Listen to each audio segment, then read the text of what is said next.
Welcome to our topic about academic education and workforce education. This topic is going to primarily focus in the setting of universities. We do have a counterpart this week that is going to focus their topic into community colleges. So, what we're going to talk about really isn't going to go much into community colleges. It could potentially, but ours is going to be more of the university setting. So, as you're going through the seminar today, kind of keep that in mind as you might think of ideas, topics, as well as kind of like how to maybe frame your thinking around what we're going to discuss today. So, if you have any questions, you could let myself know, Terry know, and we'll kind of discuss that later. But let's move on over to our next slide to kind of learn what we're going to be doing today.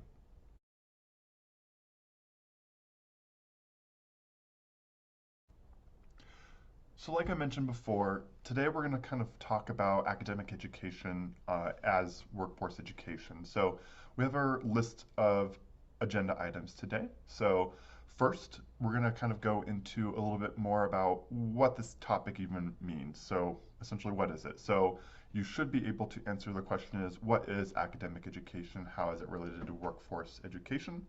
Then second, we're going to go into the relevance of this topic. So why is academic education relevant to workforce education? Kind of like what is the whole purpose of this, right? So again, why is academic workforce education relevant? And then to kind of wrap up a little bit, we have some examples that we're going to show you. So we're going to show you some examples today about how the academic workforce education might be prominent in your communities, in the university setting, wherever you might be. And then we're going to kind of really kind of summarize this by having you all look at where this might exist in a four-year educational institute relevant to you. So that could be the university of college that you are currently going to. It could be maybe something you've done in the past. It could be a university that is in your own neighborhood or city that you live in. So whatever a four-year educational institute is relevant to you, you'll have some time to kind of maybe investigate those universities and kind of maybe see how academic education for workforce education is kind of having some type of impact in those areas. So we're going to move on to slide 3 now, so I'll see you over there.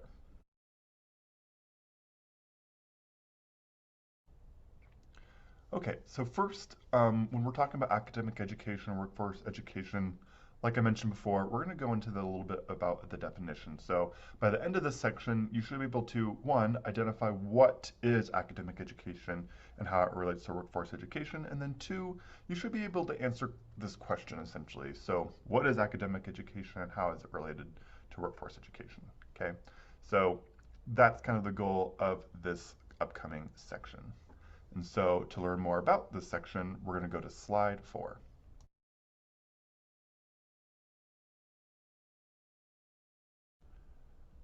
Okay, so as we kind of get started here, essentially we're going to look at what does academic education mean and how does it relate to workforce education. So essentially what academic education is for this seminar and all intensive purposes is essentially we're going to be looking at university programming. So four-year colleges, above, graduate colleges, etc., right?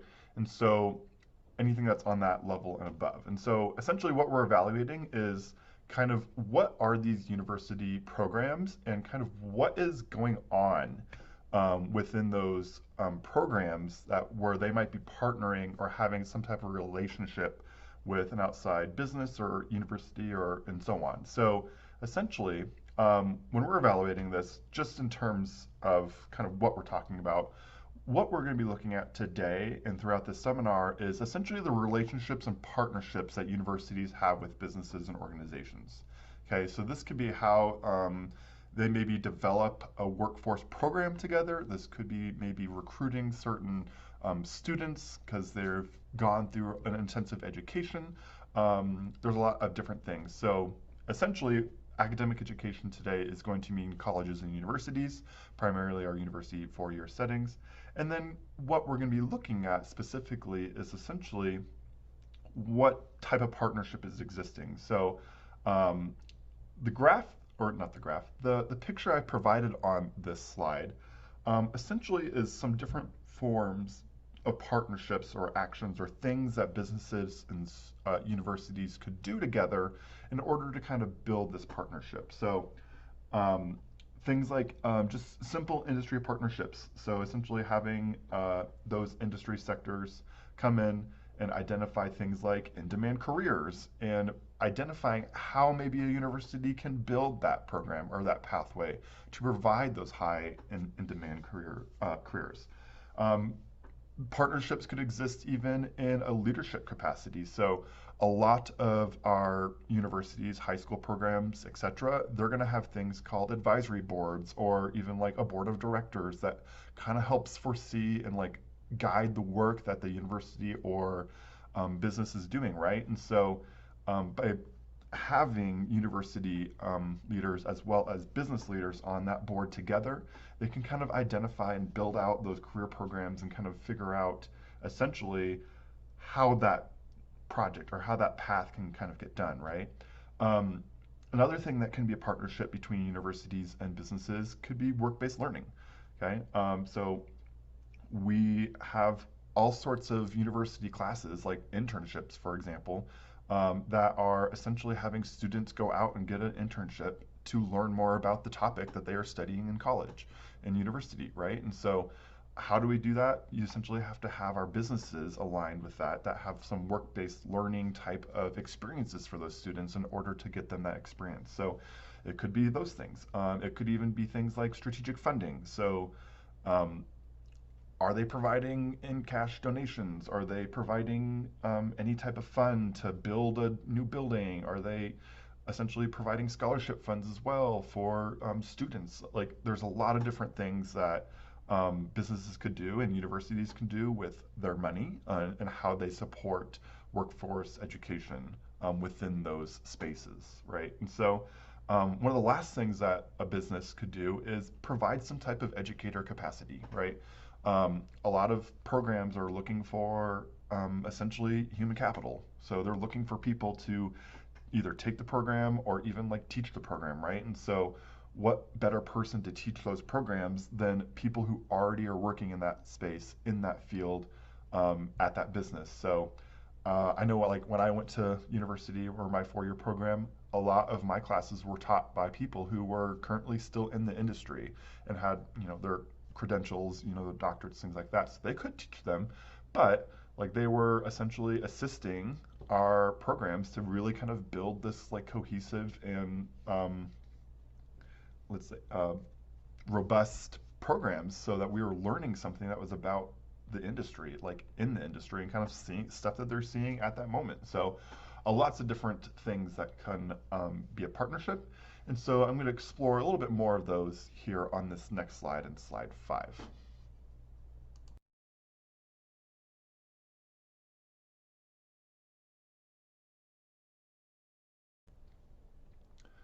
So, I kind of already mentioned a lot of these on slide 4 already, but I just kind of want to go over them again real quickly. That way, we're really clear about how these partnerships essentially work between university settings as well as business and organizations. So, again, I mentioned some partnerships can happen through work-based learning. So, this could be internships and capstones. So, those students are going to those industry partners and learning through their processes, their frameworks to kind of learn more about that industry and how it works.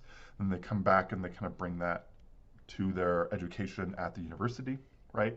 A second kind of partnership that exists that I've noticed is kind of the resource department. So essentially, businesses can provide things such as equipment that are industry standards, so the things that are being used in the industry. It could be programs as well, so like computer programs, let's say, for example, like, I don't know, Microsoft Excel suite or Adobe suite that they're working with and whatnot. So, um, could be things like that where they're buying those things so that way those students are using that stuff while they're learning through their programs as well as learning more about the businesses that exist outside. So, um, I think a lot of times you'll see a lot more equipment being purchased for some of our more robust trade programs. So the welding programs, as well as even like health as well. So you'll see a lot of that, I think, be purchased there versus things like, our business programs and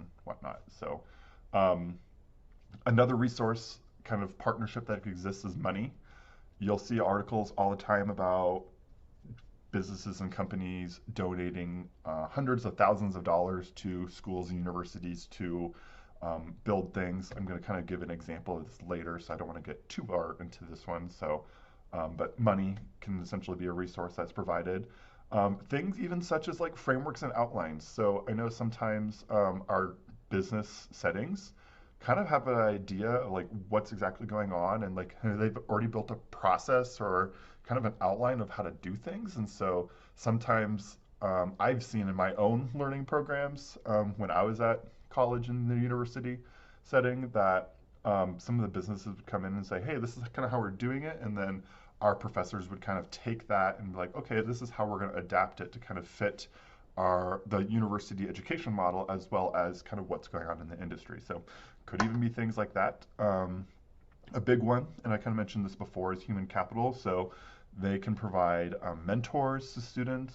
They could even provide teachers or people who can really speak to that topic. A lot of businesses and companies and organizations have content knowledge experts. So they really kind of know what that topic is and like essentially everything about it, right? And so not everything, but up to that level where they're really knowledgeable at that topic. And you could bring those people in as well to kind of help partner or work with our students to kind of really learn about that and what's going on. So for your benefit, I've provided a link here for an article that you could read that kind of goes over a little bit more about those partnerships and how they can work.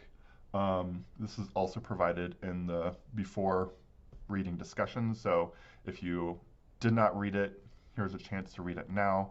But this article kind of covers some things like that as well, and kind of talks about how what role higher education has in workforce development and kind of some of these things that I've already mentioned. So, but yeah, so if you haven't read this article, please read the article. If not, that's up to you.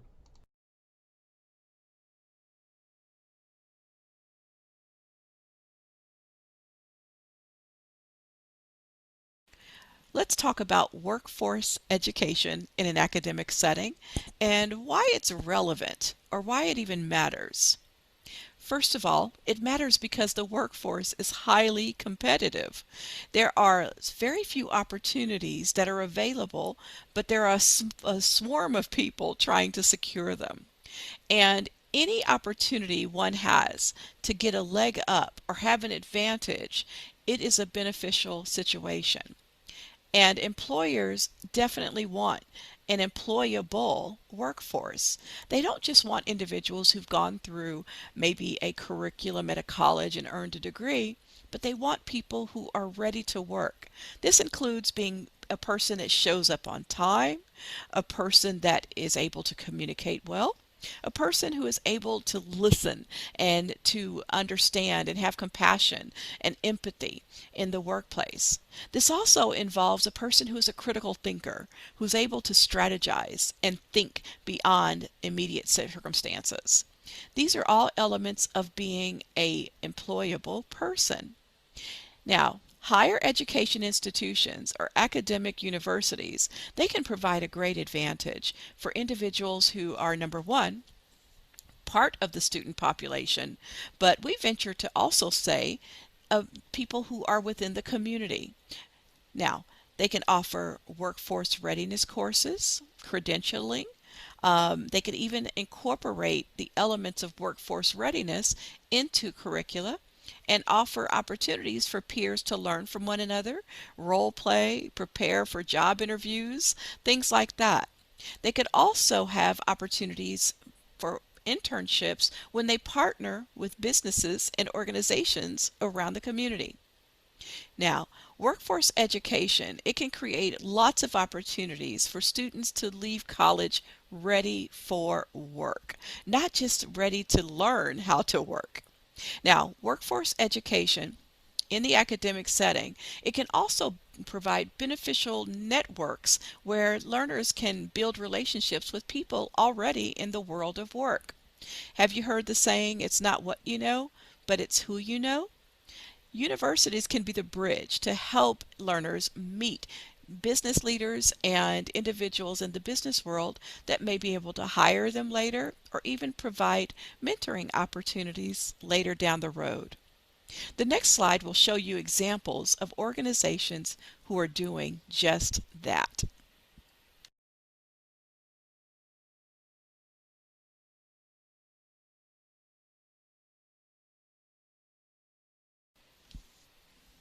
On this slide, you'll see organizations and companies who are partnering with universities all across the country.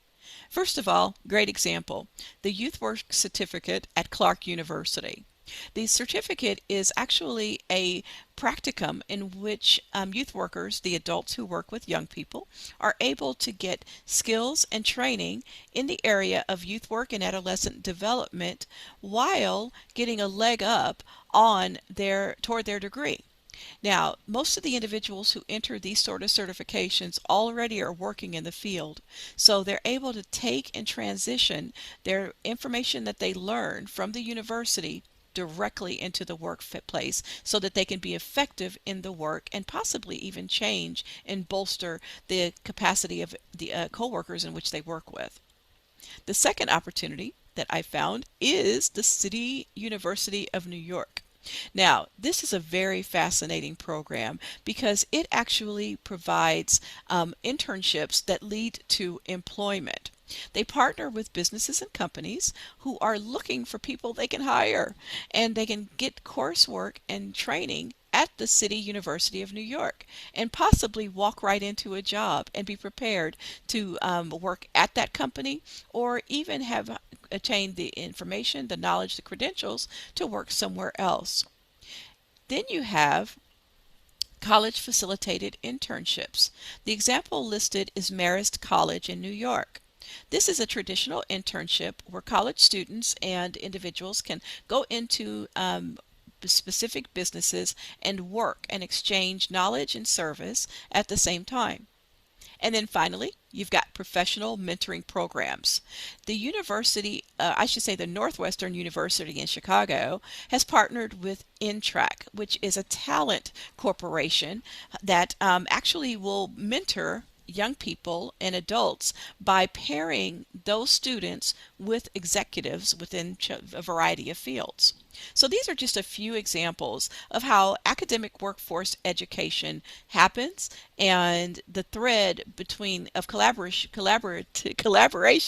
between the university and the business sector.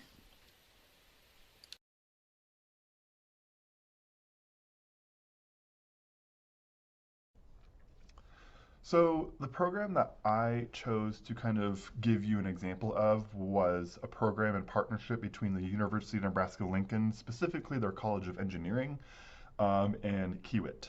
Okay, I went to UNL or Nebraska-Lincoln when I was you graduated high school, and so I know a lot of people who actually went through the College of Engineering's programs and kind of a lot of the partnerships that exist here. So I actually had a lot of people I could have talked to about this and kind of asked them some questions about it and just kind of learned a little bit more about it. But this is my example of the partnership. So essentially, who is in this partnership? It was the University of Nebraska-Lincoln, again, College of Engineering, and then Kiewit. So for those of you that don't know, Kiewit is a prominent like construction and engineering firm in Nebraska. Their headquarters are in Nebraska.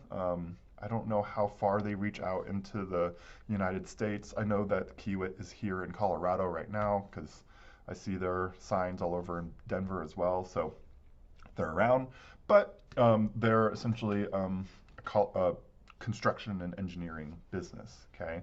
And so, as I was kind of looking into this, I found out that Kiewit has quite a few different types of partnerships that exist already between the University of Nebraska-Lincoln.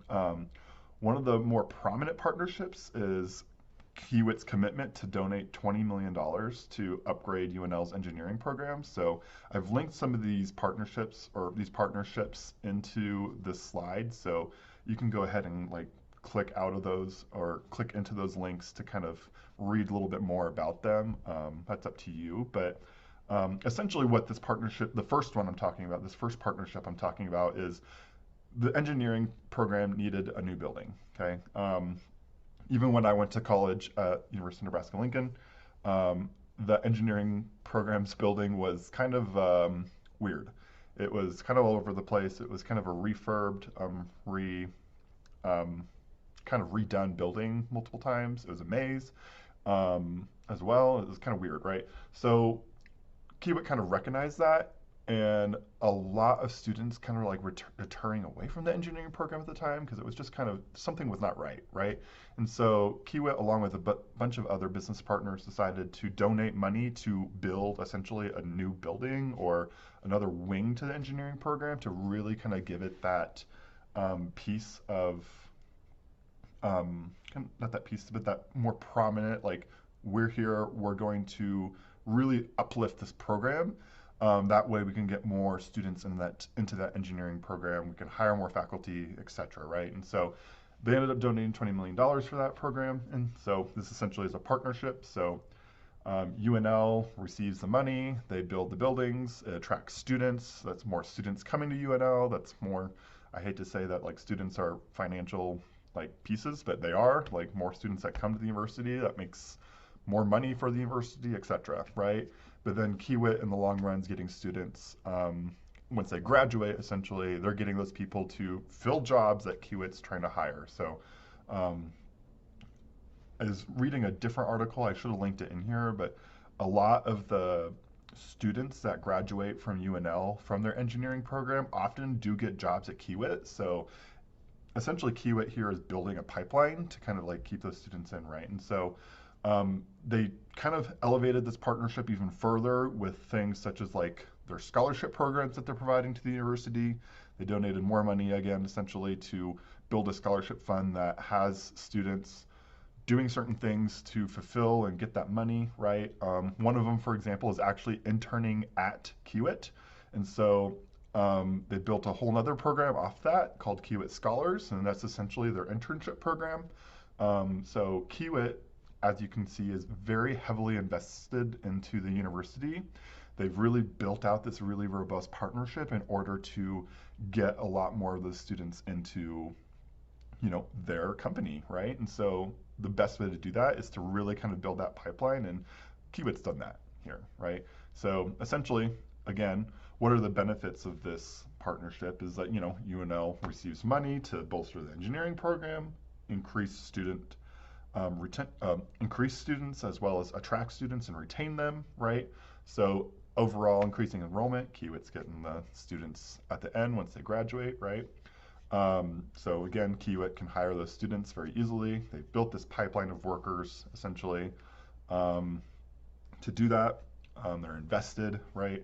And then students can essentially, the benefits essentially that we're looking at for students is that they can learn those industry standards. Kiewit's very invested that they're providing things even such as equipment. I know that's not linked and listed in any of these articles, but Kiewit does help buy and support some of the equipment that some of the engineering programs use. So I know there's a construction engineering program specifically, and a lot of the equipment is purchased through Kiewit and whatnot. But essentially, Kiewit's helping students learn through internships as well. So they're learning those on the job skills as well as kind of like what those jobs entail. So again, this is a very robust program, a very thought out program, and has a really unique pipeline as well. So yeah, so this is just one example of academic education and workforce education and their partnership.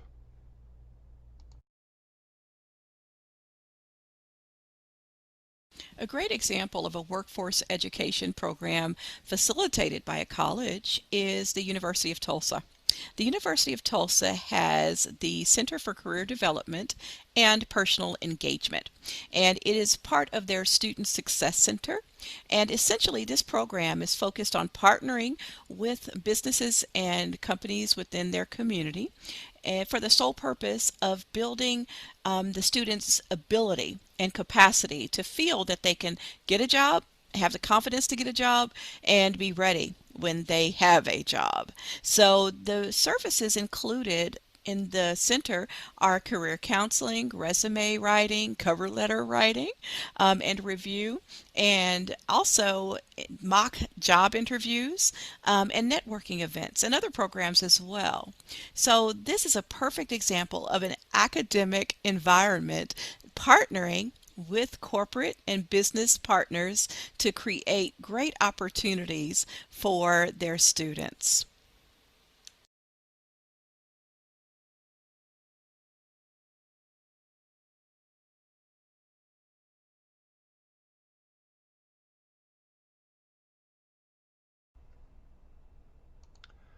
Okay, lastly, what we'd like you to do is essentially explore academic workforce education program that might exist within your own area, or geological area, not like content area here. Um, and so we want you to explore this partnership. And so to do this, we've kind of provided this tool or these questions to kind of help you guide your thought process about this. So the first one is essentially finding that and outlining that effort and kind of just learning about it. So these things that you could be learning about are what is the partnership, what programs is it creating, is it what it's helping with essentially. So those are some things that can go there. The second question, what is the desired outcome or essentially goal of the program? So what's essentially being done here? The third question, what are some strengths of the program? Does it have any weaknesses maybe, pitfalls or other negative effects, things on those areas? And then kind of this last question is kind of a little bit of a bonus question. This is just kind of your own opinion. Does anything strike you about the program? So is there anything that really unique about it that you're like, that is kind of a cool thing or not cool thing, or this could use some work, or whatever it might be. Is there anything that strikes you about this? So what you'll do, just to kind of wrap up and kind of summarize this slide, is you're going to go find your own academic workforce education program um, and kind of explore it. You're then going to return to the discussion thread. On that discussion thread, you're going to kind of share that finding of yours. So what was the program? Again, use these questions to help guide that kind of discussion on the board. And then after that, you're going to read and find two other classmates' comments on theirs, and then kind of discuss a little bit more further. Okay, the discussion board will have essentially this outlined as well. So if you're kind of confused about what you need to do, just go to that discussion board and essentially read through those prompts again as well. So, but that's all we have for you. The next couple slides are going to be some references. So if there's anything today that you are kind of really questioning and want to learn more about, our references are posted there. So feel free to investigate those some further. But other than that, if you have any other questions, please let myself know, Tyler, or you can also let Terry know as well. Thank you.